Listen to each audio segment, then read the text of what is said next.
that I'm about to, my heart breaks. I get all emotional and I feel like I have to be moved to do something. And at the end of this show, I hope similarly, you, the viewers, are moved to do something, to want to know, and to want to act. But before we get into the substance of the show, our usual trending.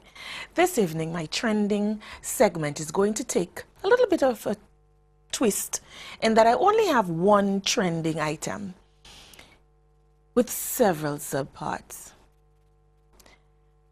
And because of the substantive matter that we're going to be dealing with this evening, this one trending item has me very riled up, very annoyed, and I want to do something. I won't say what, but I am moved. I want to do something. It is high time our elected officials stop spitting in our eyes and calling it rain. Stop pissing in a pot and asking us to drink it and to enjoy it. Lately, we've been hearing this phrase, 100% Lucian. 100% Lucian. I listened to our Prime Minister at the official launching of Jerome Gideon on the weekend. And I was aghast. I was appalled. And I don't know why. Because our Prime Minister has proven himself time and time again to make these blunders, to make these senseless statements, and we just lap it up. Like, you know, it's some sort of nourishment, some sort of sustenance, and it irks every bit of my DNA. 100% Lucian. What does that mean? He goes on to tell us that every member of his cabinet can speak Creole, and that makes them 100% Lucian. He also stated that all of them can sing a 2 nanosecond old national anthem in Creole. When I say the national anthem is 2 nanoseconds old, I don't mean the original national anthem, but the Creole version of that national anthem. 2 nanoseconds old. Might I remind the Prime Minister, much as it might shock some of us, and much to the chagrin of some of us, there are those of us who only know the words sons and daughters of St. Lucia of our national anthem. That's it. You say that, they know this is the national anthem. You sing that in a song, and they know, okay, we're singing the national anthem. They really don't know the words in English of the national anthem, and we've had it for over 37 years. But does that make them less patriotic or less St. Lucian than the rest of us? I don't think so. But hey, 100% Lucian. If you can sing the national anthem in Creole, you're 100% Lucian, and to hell with the rest. I wonder what percentage of our population can sing the national anthem in Creole, even those of us who can barely speak English. I wonder how many of us can actually sing the national anthem in Creole. I know if a poll were taken tomorrow, this instant, I would be one of those counted as those who cannot sing the national anthem in Creole. Does that make me less than 100% Lucian? I don't think so. Then he proceeds to make this statement that he's already made before, and we could almost forgive him for having made that statement because, you know, and the euphoria of the silly season and facing thousands of people shouting, "Awoosh, awoosh!" We can tend to make stupid statements, but to repeat it twice, that is a habit. No citizen of this fair land should be at war with its government. I don't care who you are. You're a citizen of this country. You have contributed meaningfully to this country.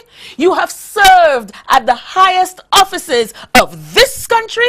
You ought not to be at war with your government. I don't care if you voted him in, if you voted it in. I don't care if you support the ruling regime. No citizen should be at war with its government. So when the Prime Minister, our Prime Minister, all of us, our Prime Minister, when he makes the statement that the coming elections are between him and the Shasnays, I take serious offense. I carry no brief for the Shasnays. But as a young St. Lucian who has aspiration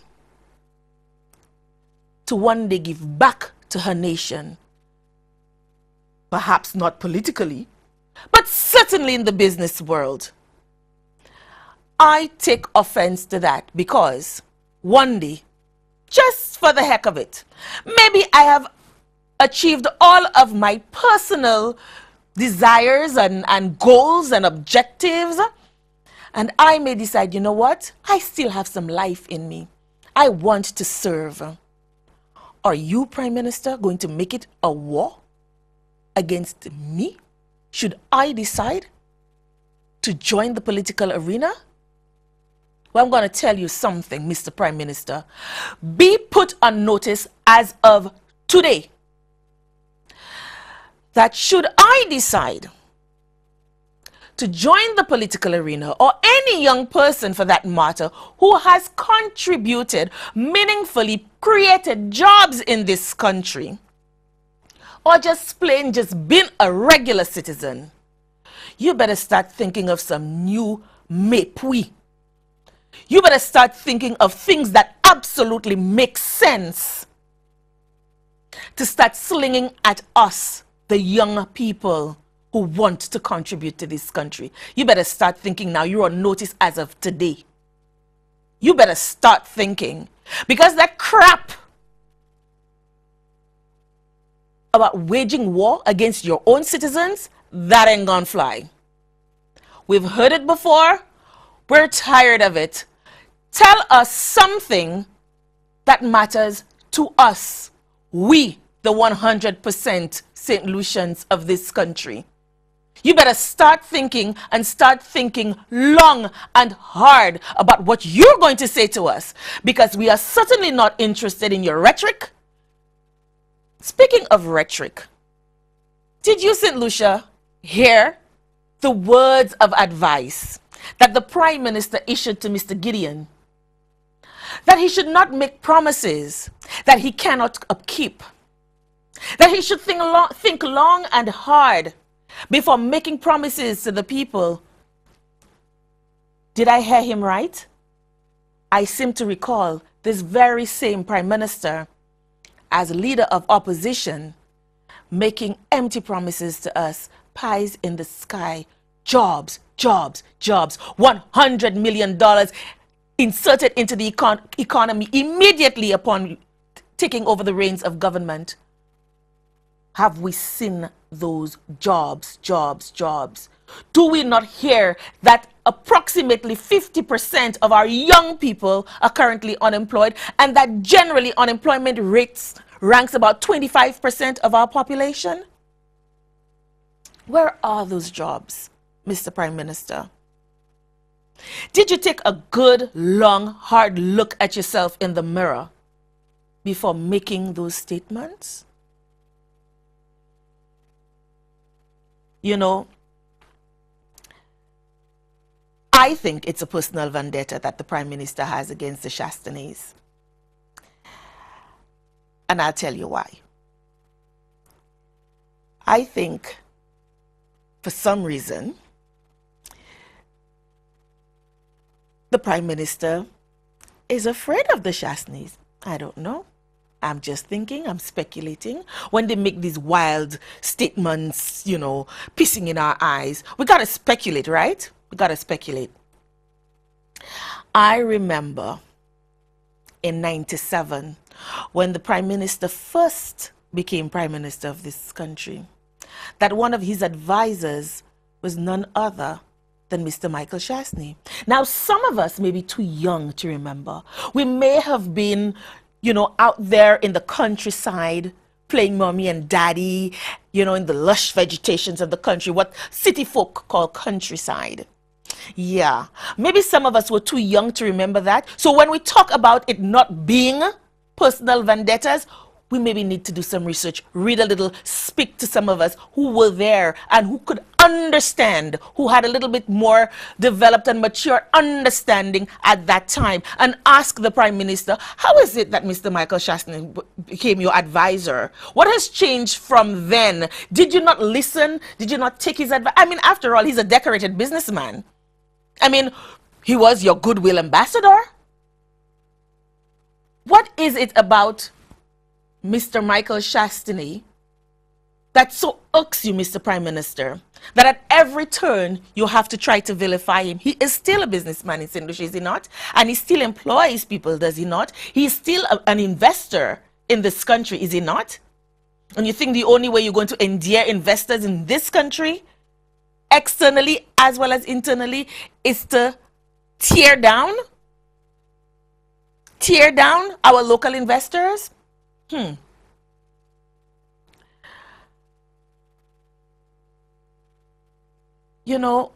in 1997, Mr. Chastney had already acquired his millions. Yeah? So it is not anything new. Yet still, he was made the advisor to the Prime Minister.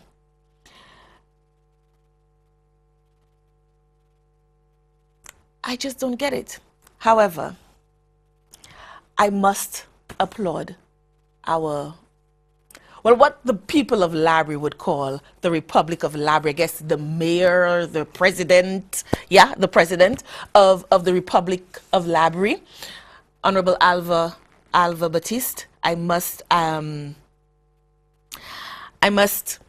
applaud him for standing up for us, the citizens, and not taking a back seat. I mean, we do not hear from our Minister of Foreign Affairs as it relates to foreign matters, but we're certainly glad to have heard that he took a step for the little man when it came to this person versus Invest St. Lucia. Now, Invest St. Lucia, I have to ask myself, this gentleman from Black Bay, was he not Lucian enough? Was he not Lucian enough? Wasn't 100% Lucian, maybe 95% Lucian, that you had to come in with your wrecking balls, armed with the SSU nonetheless. SSU, did this person previously speak about joining ISIS or unleashing ISIS on us or some terrible mayhem that you had to come in to destroy his property on a piece of land that he's occupied for 46 years with armed forces? This is our Lucianness? This is our 100% Lucian that we're talking about? Are we serious in this country? Are we serious? But hats off to you, Mr. Honorable Alva Batiste, for stepping in and doing the right thing and standing behind your citizens of the People's Republic of Labrie. As I said before, we may not hear from our minister, our foreign affairs minister, when it comes to issues of Mr. Shaguri holding a 100% Lucian passport, and some, if not all, I mean, I don't know the full details. I will allow those who know it better than me to talk about it. But I understand that at least Mr. Shaguri and perhaps more of his companions held St. Lucian passports. Now, this is where it sticks in my craw. These people hold St. Lucian passports, not diplomatic passports. They hold 100% Lucian passports. Yet still we have CARICOM nationals who are struggling and fighting day in and day out to remain in this country, who have been in this country, living in this country, in some cases have already established ties in this country. They work, they have families in this country, and yet they're not naturalized. Sorry. They've been struggling over 7 years, some of them over 10 years, going up and down immigration, paying their work permits and whatnot. In the face of CSME, they cannot be naturalized in this country. Yet, we have people whose names I can barely pronounce holding 100% Lucian passports. And I wonder if those passports came into being prior to January 2016 or post January 16. Inquiring minds want to know 100% Lucian. Mr. Prime Minister, we want to hear you. Those are the issues that we want to hear about.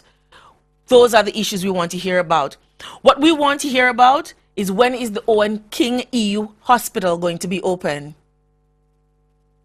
We want to know. Those are the issues we want to know about.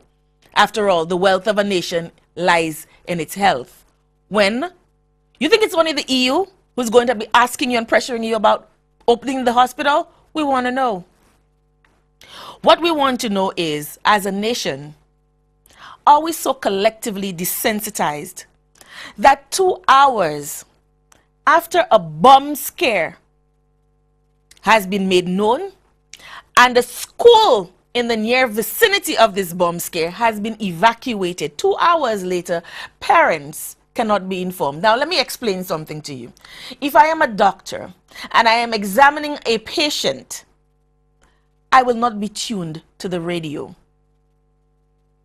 If I am a lawyer and I am arguing a case, I will not be tuned to Radio St. Lucia. If I am a teacher and I am teaching the nation's young minds, shaping and molding, I will not be tuned in to Radio St. Lucia. And even if I were an unemployed mother pounding the pavements of this country, trying to get a job, hustling some sweets and knickknacks by the side of the road to ensure that my kids are taken care of, I will not be tuned to Radio St. Lucia to hear your announcement to come and get my kids. If you have our telephone numbers, which you ask for at the beginning of every term, we expect that you will use that telephone number and call us and ask us to come pick up our kids. We don't expect our kids to be sitting in the school which has already been evacuated for 2 hours because of a bomb scare. 100% Lucian, people. Those are the things that we want to know. Why is it that we cannot get calls from the school to let us know that our kids are in peril? What we want to know is, why are our people, our young people, continuing to kill themselves? You know, on my way up to the studio, I got a call from a reliable source that there has been an alleged suicide. A young woman allegedly, apparently, had taken her life. And so as I sat there preparing for the show, getting my thoughts together, I thought to extend my condolences, and my heart goes out to the families and friends, the loved ones of this young lady who have been left behind to pick up the pieces. I had a friend, a colleague, a work friend of mine who committed suicide, and I know what it's like to interact with a person one day and the next day to be told that that person is dead. And so I tried to internalize that and thought to extend my condolences. But just about 5 minutes before we went on air, I got a call from same reliable source that it may not even be a suicide. I won't expound on that, but a postmortem will be able to tell us further. And that is sad, especially in light of what this month means to us women. being the month that is celebrated, we celebrate International Women's Day, I have taken the liberty of every show that I do this month will be geared towards women, our successes, our failures, our strife, celebrating women and casting us in a light whereby our politicians and our elected officials can place more and greater emphasis on our issues. Yeah, I know a lot of men and even some women too want to say, oh, get off that bandwagon. But I want to implore you. The victims and the survivors of the Holocaust, have they gotten off that bandwagon? Have they forgotten that the Holocaust happened? I think it would be folly for us to forget how women are abused and that crimes are perpetrated against us because we are deemed a fairer sex. I know that there are crimes being perpetrated against men, but juxtapose that against the women. Let us continue to shed light on those issues.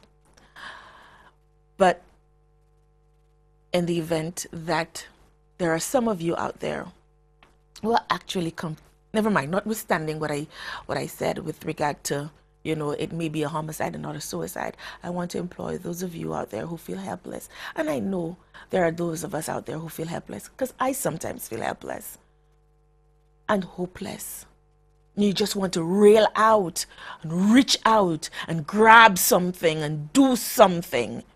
Those of us who feel helpless, with suffering from depression and having suicidal tendencies and thoughts, I want to remind you that there is a hotline that has been established, manned by professional counselors who are always ready to take your call, to hear you, to speak with you, and to help guide you out of your depression.